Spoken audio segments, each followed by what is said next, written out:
welcome to the Cosmic X Stories. Today we will be talking about the story of the doomed prince, from Kemet, ancient Egypt. There was once a king who was sore in the heart because no son had been born to him. He prayed the gods to grant his desire, and they decreed that as he had prayed, so it should be. And his wife brought forth a son. When the Hathors came to decide his destiny, they said, "His death shall be by the crocodile, or by the serpent, or by the dog." And those who stood around, upon hearing this, hurried to tell the king, who was much grieved thereat and feared greatly. And because of what he had heard, he caused a house to be built in the mountains and furnished richly and with all that could be desired, so that the child should not go abroad. When the boy was grown, he went one day upon the roof, and from there he saw a dog following a man upon the road. Then he turned to his attendant and said, "What is that which follows the man coming along the road?" And he was told that it was a dog. And the child at once wished to possess a dog, and when the king was told of his desire, he might not deny him, lest his heart should be sad. As time went on and the child became a man, he grew restive, and, being told of the decree of the Hathors, at once sent a message to his father, saying, "Come, why and wherefore am I kept a prisoner? Though I am fated to 3 evil fates, let me follow my desires. Let God fulfill his will." And after this he was free and did as other men. He was given weapons and his dog was allowed to follow him, and they took him to the east country and said to him, "Behold, thou art free to go wheresoever thou wilt." He set his face to the north, his dog following, and his whim dictated his path. Then he lived on all the choicest of the game of the desert. And then he came to the chief of Naharana. And this chief had but one child, a daughter. For her had been built a house with 70 windows 70 cubits from the ground.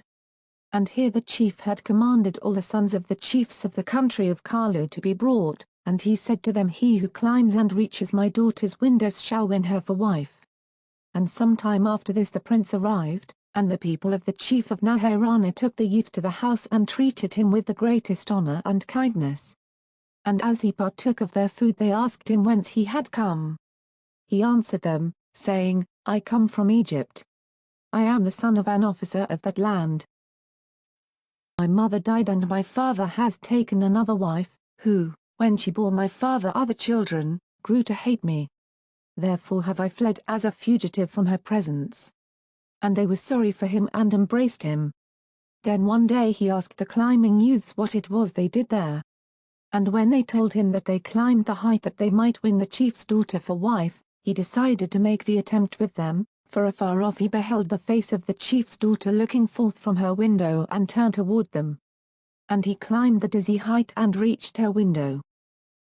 So glad was she that she kissed and embraced him. And thinking to make glad the heart of her father, a messenger went to him, saying, "One of the youths hath reached thy daughter's window." The chief inquired which of the chief's sons had accomplished this, and he was told that Sit was the fugitive from Egypt. At this the chief of Naharana was wroth and vowed that his daughter was not for an Egyptian fugitive. "Let him go back whence he came," he cried. An attendant hurried to warn the youth, but the maiden held him fast and would not let him go. She swore by the gods, saying, "By the being of Ra-Harakti, if he is taken from me, I will neither eat nor drink, and in that hour I shall die." And her father was told of her vow, and hearing it he sent some to slay the youth while he should be in his house. But the daughter of the chief divined this and said again, "By the great Lord Ra, if he be slain, then I shall die ere the set of sun. If I am parted from him, then I live no longer." Again her words were carried to the chief. He caused his daughter and the youth to be brought before him, and at first the young man was afraid. But the chief of Naharana embraced him affectionately, saying, "Tell me who thou art, for now thou art as a son to me." He answered him, "I come from Egypt. I am the son of an officer of that land. My mother died and my father has taken another wife, who, when she bore my father children, grew to hate me. Therefore have I fled as a fugitive from her presence." Then the chief gave him his daughter to wife. He gave him a house and slaves, he gave him lands and cattle and all manner of good gifts.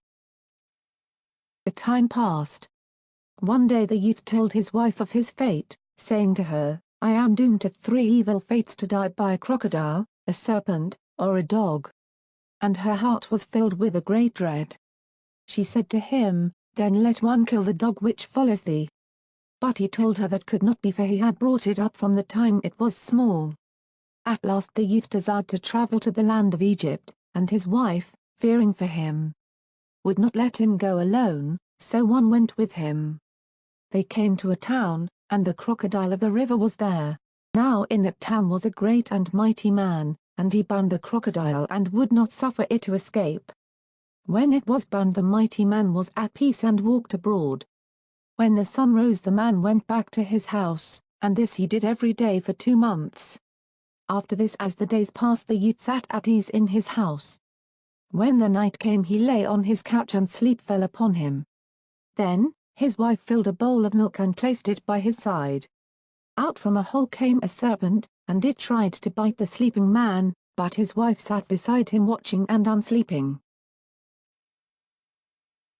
And the servants, beholding the serpent, gave it milk so that it drank and was drunk and lay helpless on its back. Seeing this, with her dagger the wife dispatched it. Upon this her husband woke and, understanding all, was astonished. "See," she said to him, "thy God hath given one of thy dooms into thy hand. Surely he shall also give thee the others." And then the youth made sacrifices to his God and praised him always. One day after this the youth walked abroad in his fields, his dog following him. And his dog chased after the wild game, and he followed after the dog, who plunged into the river.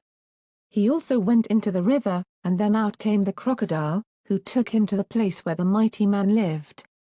And as he carried him, the crocodile said to the youth, "Behold, I am thy doom, following after thee." At this point the papyrus is so extensively mutilated that in all probability we shall never know what happened to the prince. Was he at last devoured by the crocodile?